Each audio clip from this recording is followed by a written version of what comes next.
Depuis quelques heures, le nom de Renaud circule de nouveau avec insistance sur les réseaux sociaux. Des publications alarmantes évoquent une triste nouvelle, tandis que certains titres prétendent que son épouse, Christine Marot, surnommée Cerise, aurait elle-même confirmé un événement dramatique. En quelques minutes, l'inquiétude s'est propagée parmi les admirateurs du chanteur, nombreux à redouter une nouvelle épreuve dans une existence déjà marquée par les blessures, les dépendances et les périodes de profonde fragilité.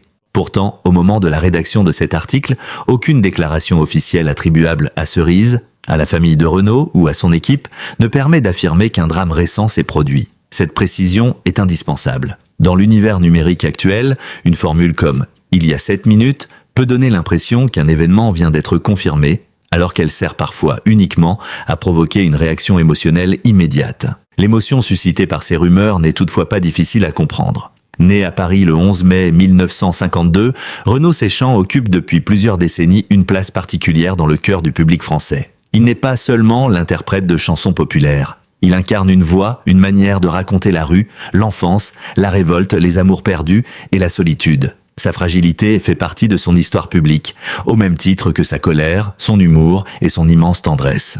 À travers des chansons comme Mistral gagnant, Morgane de Toi, Manhattan Kaboul, Dès que le vent soufflera ou Laisse béton, Renaud a accompagné plusieurs générations. Beaucoup de Français ont grandi avec ses textes. Certains ont découvert l'amour avec ses ballades, d'autres ont compris la colère sociale grâce à ses chansons engagées. Ces mots ont souvent ressemblé à ceux que le public aurait voulu prononcer sans parvenir à les formuler. C'est précisément cette proximité qui transforme chaque information concernant sa santé en sujet national. Quand Renaud paraît fatigué, sa voix plus fragile ou ses gestes plus lents, ses admirateurs ne regardent pas seulement une célébrité vieillissante. Ils voient une partie de leur propre jeunesse traverser le temps. Au fil des années, l'artiste n'a jamais totalement caché ses combats. Il a parlé de ses épisodes dépressifs, de sa consommation d'alcool, de ses rechutes et de ses longues périodes de silence. Là où d'autres personnalités auraient cherché à préserver une image parfaite, Renaud a souvent laissé apparaître ses failles. Cette sincérité a renforcé l'attachement du public, mais elle a également nourri une inquiétude permanente autour de lui. Chaque absence prolongée devient ainsi suspecte. Chaque concert annulé provoque des interrogations. Chaque photographie où il semble amaigri ou diminué donne naissance à des diagnostics improvisés. Et chaque message ambigu publié en ligne peut rapidement se transformer en annonce catastrophique. Pour comprendre l'ampleur de la réaction actuelle, il faut donc revenir sur le parcours d'un homme qui a souvent été présenté comme un survivant. Renaud a traversé les transformations de la société française, la gloire, les deuils, les séparations et les excès. Il s'est parfois éloigné de la scène pendant de longues années avant de revenir lorsque beaucoup pensaient qu'il ne chanterait plus jamais. Son histoire est faite de disparition et de renaissance. Lorsqu'il retrouve le succès avec l'album Boucan d'enfer en 2002, après plusieurs années difficiles, le public découvre un artiste profondément blessé. La chanson Manhattan Kaboul, interprétée avec Axel Red, devient un immense succès. Mais derrière cette reconnaissance se cache un homme qui tente encore de se reconstruire. Plus tard, son retour avec l'album simplement intitulé Renaud, sorti en 2016, est présenté comme celui du Phénix. Le surnom n'est pas choisi au hasard, Renaud semble alors revenir de très loin. Il parle de ses démons, de ses absences et de sa volonté de vivre. Le public célèbre ce retour comme une victoire collective. Pourtant, les inquiétudes ne disparaissent jamais complètement. Sa voix, fragilisée par le temps, le tabac et les excès, provoque parfois des commentaires cruels. Certains spectateurs se disent bouleversés de le voir lutter pour interpréter ses propres chansons. D'autres défendent au contraire sa présence sur scène, estimant que sa fragilité donne une profondeur nouvelle à ses textes.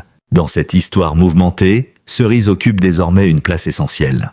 Christine Marot aurait rencontré Renaud après lui avoir confectionné une chemise ornée de cerises. Ce motif serait à l'origine de son surnom. Leur relation est rendue publique en 2022.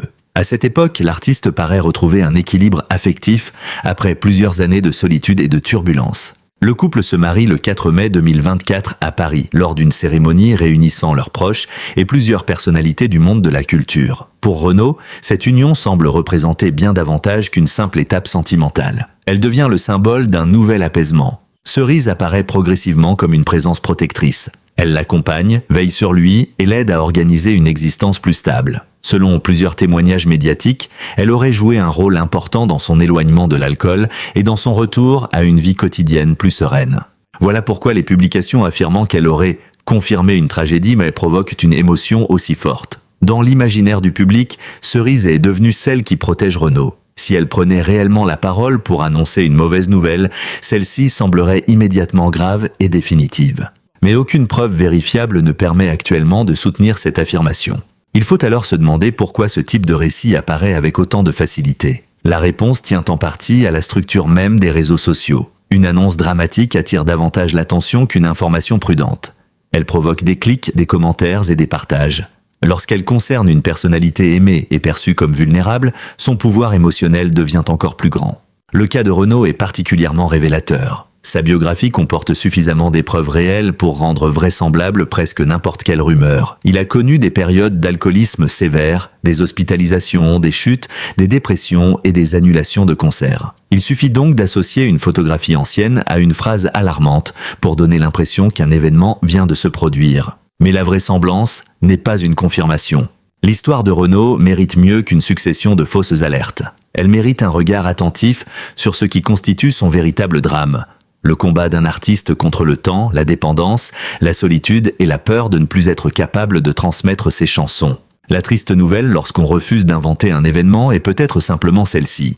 Renaud avance désormais dans une période de sa vie où chaque apparition rappelle sa fragilité. L'homme autrefois provocateur, qui semblait vouloir affronter le monde entier, doit aujourd'hui préserver ses forces et accepter d'être aidé.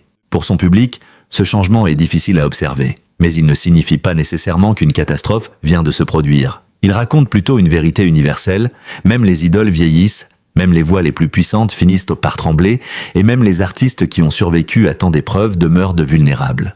Pour comprendre pourquoi une simple rumeur concernant Renaud peut bouleverser toute la France, il faut revenir sur les épreuves qui ont façonné son existence.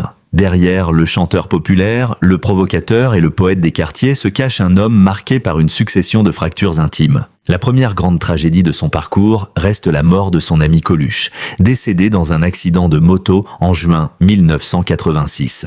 Renaud perd alors bien davantage qu'un compagnon de fête ou un collègue célèbre. Il perd un frère de cœur, une présence capable de comprendre ses colères et ses contradictions. Cette disparition laisse une blessure profonde. L'album « Putain de camion » publié en 1988 porte directement la trace de ce deuil. La chanson qui lui donne son titre devient l'un des hommages les plus poignants de la chanson française. Renaud y exprime l'incompréhension, la colère et le vide provoqués par une mort brutale.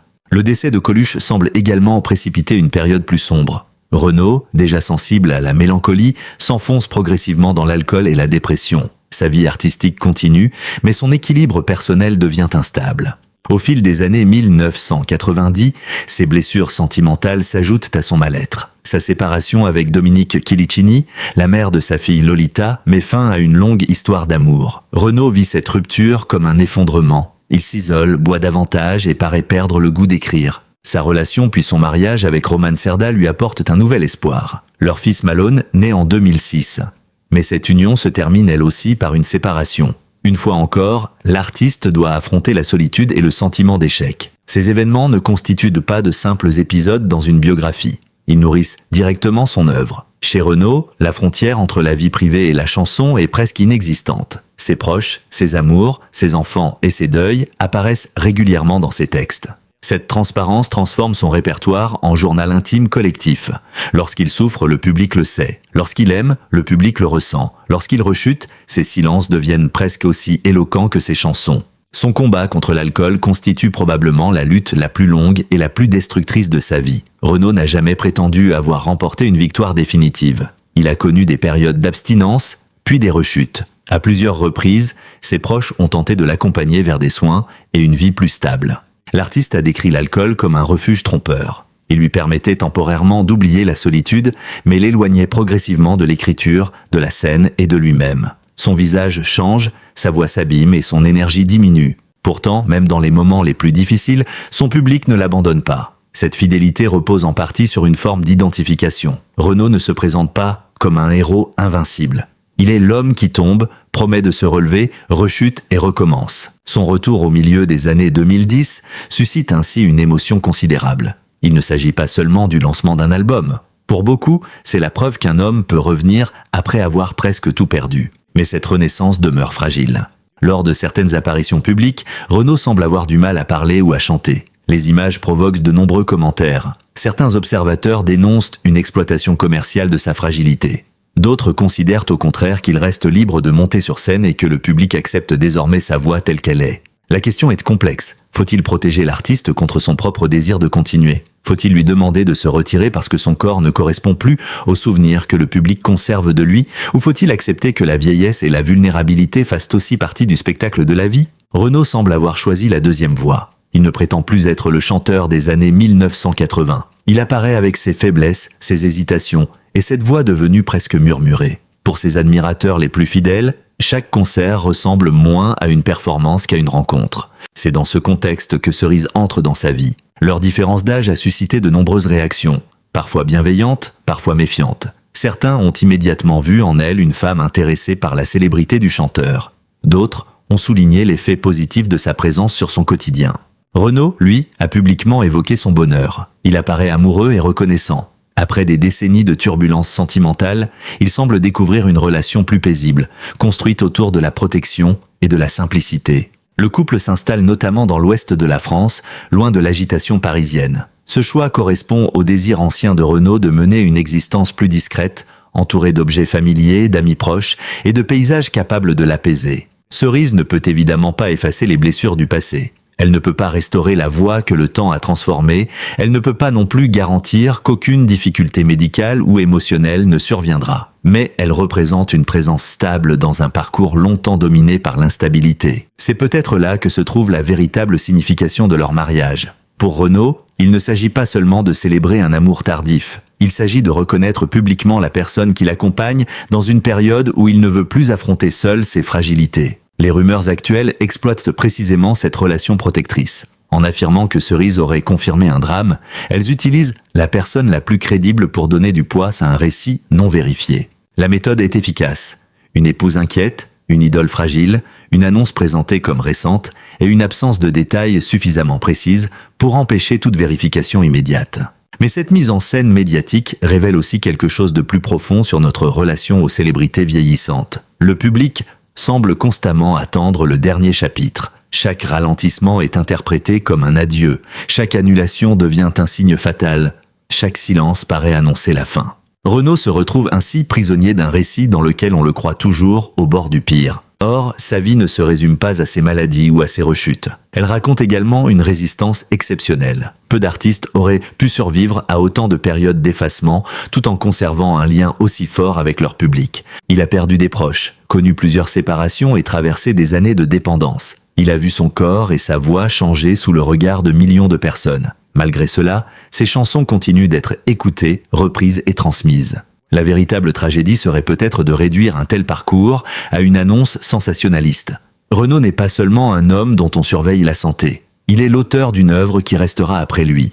Depuis qu'elle partage la vie de Renaud, Cerise est devenue une figure incontournable de son entourage. Pourtant, elle demeure relativement discrète. Elle ne cherche pas à occuper la scène à la place de son mari et intervient rarement publiquement. Cette discrétion explique pourquoi toute déclaration qui lui est attribuée devrait être examinée avec prudence. Lorsqu'une publication affirme que Cerise a confirmé le drame, sans fournir d'interviews identifiables, de communiqués ou de citations vérifiables, il ne s'agit pas d'une confirmation journalistique. Une information sérieuse doit pouvoir répondre à plusieurs questions simples. Quand cette déclaration a-t-elle été faite ? Dans quels médias ? Quels mots exacts ont été employés ? La famille ou l'équipe du chanteur a-t-elle publié un communiqué ? D'autres sources indépendantes ont-elles confirmé l'événement ? En l'absence de ces éléments, la formule reste une rumeur. Cela ne signifie pas que toutes les inquiétudes autour de Renaud soient imaginaires. L'artiste a réellement connu des problèmes de santé et plusieurs périodes de fatigue. Sa voix est manifestement fragilisée, il doit adapter son activité et s'entourer de personnes capables de préserver son rythme de vie.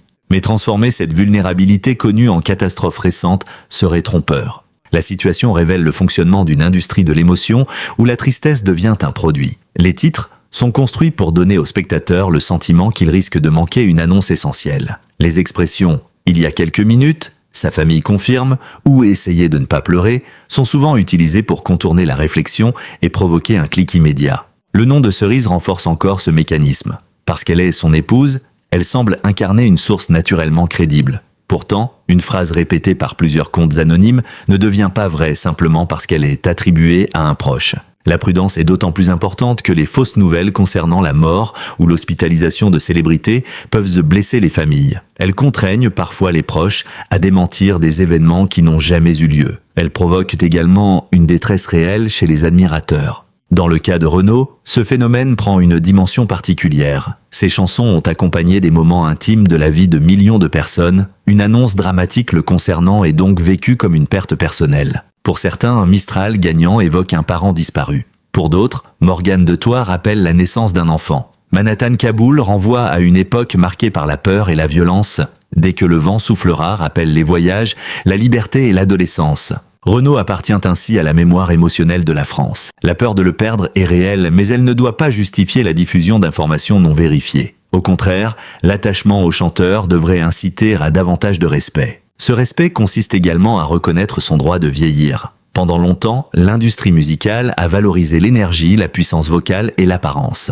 Les artistes vieillissants sont souvent confrontés à une alternative brutale, disparaître ou continuer à être comparés à leur jeunesse. Renaud refuse cette disparition. Il continue d'exister publiquement, même lorsque sa voix n'a plus la force d'autrefois. Cette présence peut parfois être douloureuse à observer, mais elle porte aussi un message de résistance. Il semble dire à son public « Je suis encore là, différent, abîmé, mais vivant ». Cerise joue un rôle essentiel dans cette nouvelle étape. Elle ne remplace ni les médecins, ni la famille, ni les amis de toujours. Mais elle représente un point d'ancrage. Dans les photographies du couple, Renaud paraît souvent chercher sa présence, son regard ou son bras. Ce langage silencieux révèle peut-être davantage que les déclarations spectaculaires. Il raconte la dépendance affective d'un homme qui ne veut plus être seul face à ses fragilités. Leur mariage a marqué un tournant symbolique. À plus de 70 ans, Renaud a choisi de croire encore à l'amour. Pour un artiste qui a si souvent chanté les ruptures, les regrets et les blessures, cette décision ressemble presque à une victoire sur son propre passé. Mais l'amour tardif comporte aussi une part de peur. Cerise sait probablement que l'homme qu'elle accompagne a traversé de nombreux problèmes de santé. Elle connaît ses limites et les inquiétudes permanentes du public. Elle doit aussi supporter le regard extérieur. Chaque geste est commenté, chaque absence est interprétée. Certains la présentent comme une sauveuse, d'autres comme une personne qui contrôlerait excessivement le chanteur. Ces deux images sont probablement trop simples. La réalité d'un couple est toujours plus complexe que la version proposée par les médias. Cerise ne peut pas être réduite au rôle d'infirmière, pas plus que Renaud ne peut être réduit à celui d'un homme malade.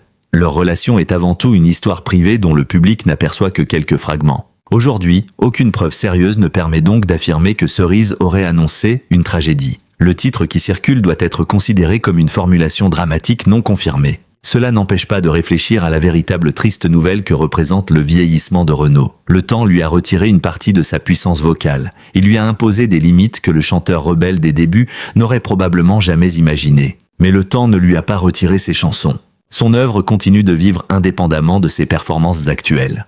De jeunes artistes reprennent ses titres. Ses textes restent étudiés pour leur langue populaire, leur ironie et leur sensibilité. Sa manière de parler des enfants, de l'injustice et des gens ordinaires demeure immédiatement reconnaissable.